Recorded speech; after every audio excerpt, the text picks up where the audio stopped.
मेरा सीधा सवाल है सर, क्या जितने मंदिर हैं बड़े बड़े, अगर वहाँ बुद्ध की निशानियां मिलती है, जो सबसे बड़ा जो नालंदा है, विक्रमशिला है, तक्षशिला है, ये सब बुद्धिस्ट प्रतीक हैं, वहाँ सब जगह धरती के नीचे खुदाई हो रही, तो बुद्ध, हड़प्पा, मोहनजोदारो सब निकल रहे हैं। क्या उन तमाम मंदिरों को बुद्धिस्टों को लौटाने के लिए आप तैयार हैं, अगर वहाँ खुदाई होती है तो? मैं तो कहता हूँ कि बुद्धिस्ट लोगों ने बहामानिया या अफगानिस्तान में जो कुछ किया है, तो मेरा सवाल के लिए प्रयास करें, हम साथ में खड़े हो जाएंगे। भारत के पक्ष में सवाल था मेरा। जिनको आप आक्रांता कह रहे हैं, खासकर जो सवर्ण थे, टोडरमल थे, बीरबल थे, जो उनके 7 नवरत्नों में शामिल थे, जो तानसेन थे, इन पर आप लोग की क्या राय है? कहीं इतिहास में मंदिर था, और अगर आपने मेरे शिवलिंग को नीचे दबा रखा है मस्जिद के अंदर, मैं तो खुद उस संपत्ति में मैंने इंस्पेक्शन किया था। नहीं, मैंने नवरत्नों के बारे में मैं बता रहा हूँ। मैं आपसे पूछना चाहता हूँ, जो ब्रिटिश के टाइम पे डोमिनियन स्टेटस था, उसको आप क्या मानते हैं? सर, मेरा सवाल आपसे है सर, टोडरमल, बीरबल, इन लोगों को तो सम्मान के साथ नाम लिया था, यहाँ उनके नाम पर सड़कें बनी है तो लुटेन मैं कहाँ कह रहा हूँ कि वो सम्मान तो नहीं है। जो आक्रांताओं के साथ मिली भगत थी जिनकी, जो उनके यहाँ नवरत्न बने हुए थे, उनके बारे में आपकी क्या राय है? मैंने यही अपनी राय बताई। तो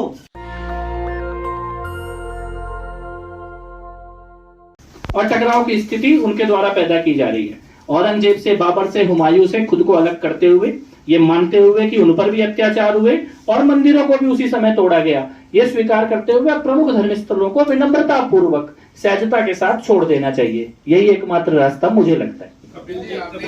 एक मिनट, इसके संदर्भ में सबसे महत्व की बात यही है कि जो झूठा इतिहास देश में सिखाया गया कि आक्रांताओं ने बिल्कुल अत्याचार नहीं किया और उन्होंने बहुत सम्मान से रखे, तो एक एक ये जो प्रकरण बाहर आ रहा है, वो हिंदू और भारत पर इन आक्रांताओं ने, जिहादी आतंकवादियों ने कैसे अत्याचार किए, उसकी पोल खोल हो रही है। ये भारत के लेफ्टिस्ट या ये जो सेक्युलर लॉबी है, जिन्होंने आज तक हिंदुओं को दमन किया था सेक्युलरिज्म के नाम पर, तो ये पोल खोल हो रही है। ये सबके वेदना की बात है, इसलिए ऐसे गैर कानूनी और गैर संवैधानिक प्रकार के ये कानून लागू किए गए हैं। तो हमें ये देखना चाहिए कि ये हिंदुओं पर होने वाले अत्याचारों को उजागर करने वाली घटनाएं हैं और इसको सामने लाना पड़ेगा। क्योंकि जेरूसलम का देखो या बहामानिया बुद्ध की वो ध्वस्त करने की देखो, सोफिया मस्जिद की, तुर्क की देखो, इस्लाम तो अपने कोई इसका अधिकार नहीं छोड़ रहे। तो भारत को, हिंदुओं को अपने अधिकार छोड़ने की बात कोई कैसे कह सकता है? और ये तो भारत सरकार का दायित्व है कि 1000 वर्ष से जो आक्रमण हुआ, आक्रांता जो हमको गुलाम बनाने का प्रयास किया है, वो सब चिन्हों को हटाकर भारत का स्वाभिमान जागृत करने की प्रक्रिया शुरू करने की आवश्यकता है। कपिल जी, एक सवाल ये है कि अभी आपने कहा कि ये जमीन की लड़ाई है पूरे टोटल में, तो क्या आपने ये अनुमान लगाया है कि ये टोटल जमीन कितना है और टोटल जमीन का अप्रोक्सीमेट कॉस्ट क्या है? जैन साहब आप भी बता सकते हैं या कपिल जी इस सवाल को लेना चाहिए? टोटल जमीन कितना है और टोटल कॉस्ट क्या है, एस्टिमेटेड कॉस्ट है? क्योंकि ये एक्चुअली लड़ाई है जमीन की कि भाई हम मालिकाना हक न दे हिंदुओं को, या आप सारे मंदिरों की बात कर रहे हैं? हाँ, टोटल और पूरे। देखिए, ऐसा तो हमने कभी 40,000 है या उससे ज्यादा भी होगा। आज की परिस्थिति में टोटल प्लॉट कितने हैं और उसका एस्टिमेटेड कॉस्ट क्या है, so that we understand that what is the volume of money that we are talking about. जी, पहली बात तो ये है कि हमने कभी किसी मंदिर को कॉस्ट से नहीं जोड़ा। नहीं, कॉस्ट तो लगाना नहीं, हमने कभी कॉस्ट से जोड़ा ही नहीं। आप प्रॉपर्टी के हक मांग रहे हैं। नहीं, हम टाइटल मांग रहे हैं। हम ये कह रहे हैं कि अगर कोई संपत्ति जहाँ पे हिंदू मंदिर था, उसको तोड़ के अगर मस्जिद में कन्वर्ट किया गया, तो हम उसको वापस लेना चाहते हैं, चाहे वो 1000 रुपए की हो, चाहे वो 1000 करोड़ की हो। इस कॉस्टिंग में हम नहीं गए। आपका भी इंटरेस्ट उतना ही है, हम भी समझते हैं, आप भी समझ रहे हैं। जी। यदि आप मस्जिद एक 10 मीटर बाय 10 मीटर पे होगा, तो क्या आप 10 मीटर बाय 10 मीटर बिल्कुल लड़ाई लड़ेंगे। अगर वहाँ पे आप जैसे राम मंदिर का आपने ऐसे मस्जिद तो नहीं लिया, उसके इर्द गिर्द सारे प्लॉट लिए, तो व्यवहारिक बात यह है कि आप जमीन, यदि जितनी जमीन है, जितनी मंदिरें हैं या जो मस्जिदें, जो मंदिर तोड़ के बनाई गई है, मैं ये जानना चाहता हूँ कि उसका एरिया कितना है, टोटल एरिया कितना है अप्रोक्सीमेटली यदि हम कहें, और उसका एक एस्टिमेटेड कॉस्ट कितना बनता है? सर, इसका तो हमने अभी तक आकलन नहीं किया है कि इसकी कॉस्ट क्या है और उसका एरिया कितना है। हर मंदिर के अपने इंडिविजुअल फैक्ट्स हैं। जैसे अगर आप राम मंदिर के केस में देखेंगे तो 2100 स्क्वायर मीटर की लड़ाई थी। तो जब 2100 स्क्वायर मीटर टाइटल सूट में हिंदुओं को मिला, तो उसके बाद जो इर्द गिर्द का एरिया वो हिंदुओं ने परचेज किया, एक संस्था बनी, उसने परचेज किया। पॉइंट इन इशू ये है कि हमारा सिर्फ ऑन प्रिंसिपल एक मुद्दे की लड़ाई है, और मुद्दे की लड़ाई ये है कि इतिहास में, और ये लड़ाई, मैं एक बात और कहना चाहता हूं बहुत विनम्रता से, अभी सर ने भी एक बात कही कि सुप्रीम कोर्ट का जो राम मंदिर का जजमेंट है, पैरा 115, 116 और 117, वो क्या कहता है?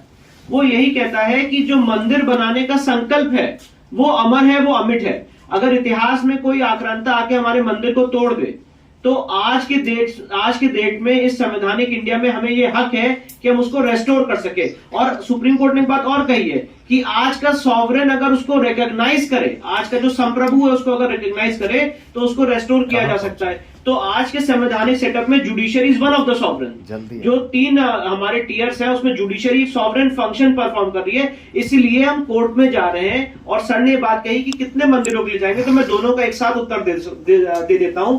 पहली बात तो जो आंकड़े हैं सीताराम गोयल जी की किताब में, वो आंकड़े अपनी जगह है, पर एक ये जो मूवमेंट है ये एक ऑर्गेनिक तौर पे चलाया जाएगा। ऑर्गेनिक तौर का मतलब, अगर कन्याकुमारी में मेरे किसी भाई को लगता है कि यहाँ पे एक मंदिर था जिसको तोड़ के किसी और धर्म स्थल में कन्वर्ट किया गया है, तो उसको ये अधिकार है कि वो कोर्ट में जाएगा। उसके लिए जरूरी नहीं है कि एक पूरा एक आंदोलन चले। हाँ, हमारा वैचारिक तौर से उसको समर्थन रहेगा, हिंदू जनजागृति समिति का वैचारिक तौर से समर्थन रहेगा, पर ये बहुत ज्यादा लोकल इश्यूज हैं, जो लोकल इश्यूज हर समाज के लोग अपने स्तर पे डील करते रहेंगे। पर जो उनका कोर्ट जाने का अधिकार रोका गया है, हम उस अधिकार को ओपन करना चाहते हैं। ये उस चीज की लड़ाई है। अब ये आज होगा, एक साथ होगा, 50 साल बाद होगा, कितने दिन तक चलता रहेगा, पर मैं इतना कहना चाहता हूं ये तब तक चलता रहेगा जब तक एक एक मंदिर वापस रेस्टोर नहीं कर लेते। सर एक सवाल, अरे एक सवाल लीजिए भाई।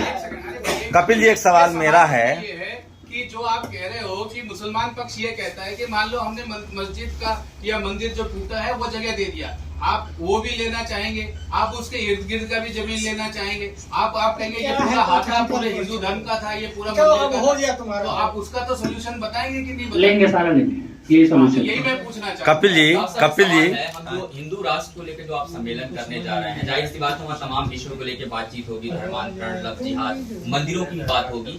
इस वक्त जो कश्मीर के अंदर स्थिति बनी हुई है, कश्मीरी पंडितों के साथ उस पर फिल्में भी आई, लोगों ने जाके देखा भी, क्या इन विषयों पे भी चर्चा होगी? और अगर चर्चा होगी तो ग्राउंड पे उसको किस तरीके से उनके साथ आप लोग खड़े होंगे? क्योंकि आज भी स्थिति वहाँ की खराब होती जा रही है, लोग पलायन कर रहे हैं। सबसे महत्व की बात मैं ये बताना चाहूंगा कि 2007 से हमने जो फाइटिंग अगेंस्ट कंटिन्यूइंग टेररिज्म, इसका जो कश्मीरी हिंदुओं पर अत्याचार हुआ उसका एक फ्लेक्स प्रदर्शनी हमने 13 भाषाओं में करके भारत के कोने कोने में जागृति करके हमने हिंदुओं को संगठित किया।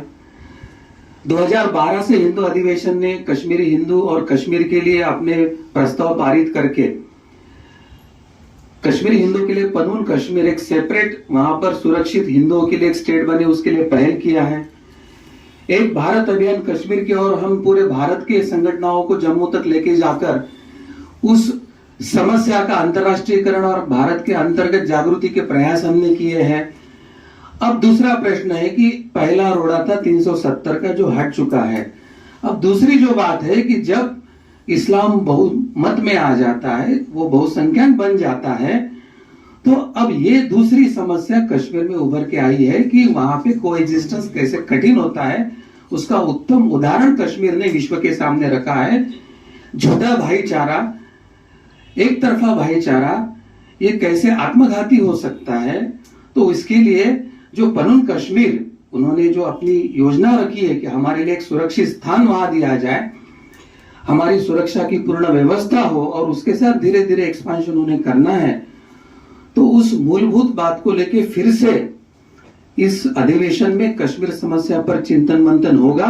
अब केंद्र बिंदु 370 नहीं, केंद्र बिंदु यह रहेगा कि क्या जनसंख्या बढ़ने के बाद इस्लाम बहुसंख्यक बनेगा तो कश्मीर की स्थिति आज कश्मीर में, वैसे भारत में कहां हो सकती है, और कश्मीर का उदाहरण देश को, प्रशासन को, पुलिस को, मिलिट्री को, केंद्र और राज्य सरकारों को क्या सबक दे रही है, उसके बारे में चिंतन मंथन। सर मेरा 2 सवाल इसी से जुड़ा हुआ है। पहला कि जो आप लोग क्लेम कर रहे हैं कि जहां जहां मंदिर तोड़े गए हैं वो वापस किया जाए, अगर उन सब जगहों पर जो बुद्धिस्ट हैं वो क्लेम कर रहे हैं कि बुद्ध के निशानियां मिल रही है, तो क्या आप बुद्धिस्ट को लौटाएंगे? और दूसरा, जो हिंदू राष्ट्र की आपकी बात है, हिंदू राष्ट्र में जातियों की स्थिति क्या होगी? जो SC ST OBC है, जिसको शूद्र और अछूत कहा गया है वन व्यवस्था में, उसके लिए आपके पास क्या रोड मैप है?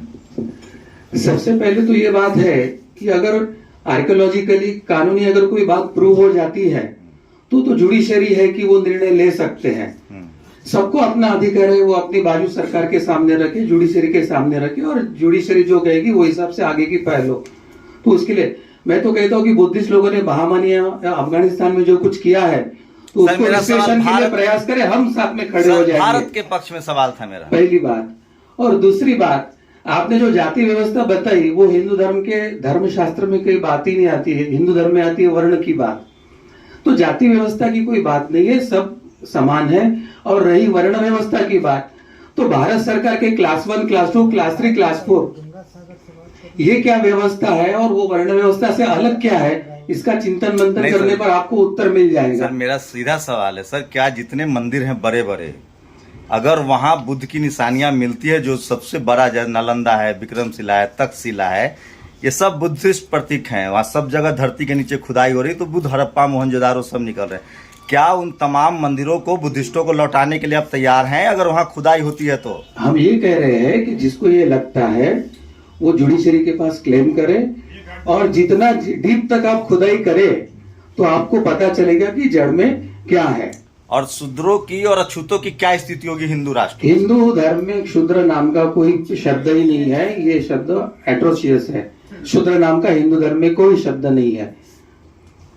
Thank you sir.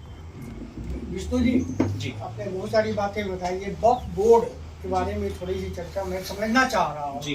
Waqf board 1947 के बाद बना जी, तो क्या पाकिस्तान से जो लोग आए थे वहाँ भी हिंदुओं के लिए बना था इस तरह का कोई बोर्ड? वहां तो हिंदुओं के लिए ऐसा कुछ नहीं बना था। इनफैक्ट जैसे कि मैंने आपको बताया कि इंडिया में हिंदुओं के लिए भी नहीं है। जो व्यवस्था आज वक्फ बोर्ड के माध्यम से मुस्लिम समाज के लोगों के लिए की गई है, वो व्यवस्था हिंदुओं के लिए इस इंडिपेंडेंट संवैधानिक इंडिया में नहीं है। और वक्फ बोर्ड के कुछ आपको क्रूशियल पहलू बता देता हूं। सबसे पहले अगर आप वक्फ बोर्ड का अध्ययन करेंगे तो सेक्शन 5 और वक्फ एक्ट 1995 में ये व्यवस्था है कि जो वक्फ बोर्ड की संपत्ति है उसके लिए सरकार सर्वे करेगी, राज्य सरकार, और उस सर्वे का जो खर्चा होगा वो राज्य सरकार वहन करेगी। तो सबसे पहली बात यहीं पे विरोध उत्पन्न होता है कि क्या ये आर्टिकल 27 का वायलेशन नहीं है? क्या जो हिंदू मंदिर है, हिंदू संपत्ति है, उसके लिए क्या कोई सर्वे होता है? क्या उसके लिए सरकार कोई खर्चा करती है? वक्फ काउंसिल बना हुआ है जिसके लिए माइनॉरिटी वक्फ बोर्ड के अंदर जो बड़ी बड़ी प्रॉपर्टियां आई तो वो तो शायद उन आक्रांताओं की थी। जी देखिए, यही शत्रु बोर्ड क्यों नहीं कहा जाता? जी बिल्कुल, शत्रु की संपत्ति क्यों नहीं हमारा कहना यही है। आपने बिल्कुल सही सवाल पूछा। पहले वो इवैक्यू प्रॉपर्टी के तहत आता था, पर राजीव गांधी के टाइम पे एक ऐसा समय आया और इस समय पंजाब हरियाणा इस समस्या से बहुत भारी मात्रा में जूझ रहा है कि जो संपत्ति इवैक्यू प्रॉपर्टी थी, जो केंद्र सरकार जिसका कस्टोडियन था, आज वो सारी संपत्ति वक्फ बोर्ड को दे दी गई है और इसमें पंजाब हरियाणा के जितने लोग हैं वो इन सारी समस्याओं से जूझ रहे हैं। तो जैसा कि मैंने आपको बताया, वक्फ बोर्ड का section 40, section 107, section 108, section 52, section 53, ये सारे सेक्शंस असंवैधानिक हैं। और एक उदाहरण के तौर पे बात बताना चाहता हूं कि वक्फ बोर्ड को एक पावर दी गई है कि अगर किसी वक्फ संपत्ति पे इंक्रोचमेंट हो जाता है तो वक्फ बोर्ड सीधे डीएम को, एसएसपी को डायरेक्ट कर सकता है उनको रिमूव करने के लिए। आज वक्फ बोर्ड को सिविल कोर्ट नहीं जाना पड़ेगा। आज मुझे अपने मंदिर के लिए, अगर किसी ने मेरे मंदिर पे इंक्रोच किया तो मुझे एक लंबी सिविल लड़ाई लड़नी पड़ेगी, 30 साल 40 साल। राम मंदिर हम सबके सामने उदाहरण है। 1950 में गोपाल सिंह विशारद ने पहला केस फाइल किया था, 2019 में फैसला मिला है। पर वक्फ बोर्ड को यह पावर दी गई है कि अगर कोई आपकी प्रॉपर्टी में इंक्रोच करता है, then you can direct the state government कि आप उनको उस प्रॉपर्टी से रिमूव करें। तो ऐसे बहुत सारे वक्फ एक्ट के फीचर्स हैं जो असंवैधानिक हैं, जिसकी कॉन्स्टिट्यूशनल वैलिडिटी दिल्ली हाईकोर्ट में भी माननीय अश्विनी उपाध्याय जी ने चैलेंज की है, हम भी उसे चैलेंज कर रहे हैं, सुप्रीम कोर्ट में भी हमने चैलेंज की थी। और इसीलिए इस पे एक परसेप्शन की लड़ाई, एक लोगों को जागृत करने की लड़ाई हिंदू जन जागृति समिति के माध्यम से गोवा में की जाएगी। हिंदू अधिवेशन देखा ये जा रहा है कि वक्फ बोर्ड के प्रॉपर्टी के कारण आतंकी घटनाएं, आतंकियों को वकालत का फीस, सारे उनको असलाहे वगैरह ऊपर खरीदने के सारे पैसे वहीं से आ रहे हैं, जो पता चल रहा है। देखिए, मैं कोई जनरल स्टेटमेंट तो नहीं दे सकता हूं, पर मैं नहीं, बहुत अच्छी बात है आपका ऐसा, आपको ऐसी इंफॉर्मेशन है तो। पर एक वकील होने के नाते जब ऐसे फैक्ट्स मेरे सामने आएंगे तो उसको एग्जामिन करके जो भी लीगल कार्रवाई करनी है वो हम करेंगे। वकील साहब, एक सवाल और है। आप लोग कब्र खुदाई चल रही है, आजकल खुदाई अभियान है, क्या मुगलों के दौर में वो लोग, टोडरमल हो, बीरबल हो, चाहे वो तमाम राजपूत राजा जो उनके साथ लड़े, उनके बारे में आपकी क्या राय? क्या मानते हैं कि वो लोग भी उतने ही जिम्मेदार हैं जितने जिनको आप आक्रांता कह रहे हैं, खासकर जो सवर्ण थे, टोडरमल थे, बीरबल थे, जो उनके 7 नवरत्नों में शामिल थे, जो तानसेन थे, इन पर आप लोग की क्या राय है? देखिए, 2 बातें बताना चाहता हूँ। पहली बात तो आपने जो कहा खुदाई चल रही है, खुदाई अभियान चल रहा है, तो मैं ये कहना चाहता हूँ कोई खुदाई अभियान नहीं चल रहा है। काशी के केस में क्या खुदाई हुई थी? लोकल इंस्पेक्शन हुआ था, खुदाई नहीं हुई। खुदाई अभी आगे चल के होगी। दूसरी बात यह है कि अगर आप कहीं इतिहास में मंदिर था और अगर आपने मेरे शिवलिंग को नीचे दबा रखा है मस्जिद के अंदर, मैं तो खुद उस संपत्ति में मैंने इंस्पेक्शन किया था। नहीं, मैंने नवरत्नों के बारे में मैं बता रहा हूं, उस पर भी आ रहा हूँ। हाँ। आपके पूरे प्रश्न के 2 पहलू हैं, दूसरे पे भी आ रहा हूँ। तो उसके भी अगर आगे मिलेगा तो एएसआई सर्वे की जांच की जाएगी। इंडियन एविडेंस एक्ट में सेक्शन 45 में व्यवस्था है कि कोर्ट एक्सपर्ट ओपिनियन ले सकती है। दूसरी बात, आपने कहा कि जो मुगलों के टाइम पे हिंदू उस समय व्यवस्था में थे, उनको आप क्या मानते हैं? मैं आपसे पूछना चाहता हूं, जो ब्रिटिश के टाइम पे डोमिनियन स्टेटस था, उसको आप क्या मानते हैं? सर, मेरा सवाल आपसे है सर।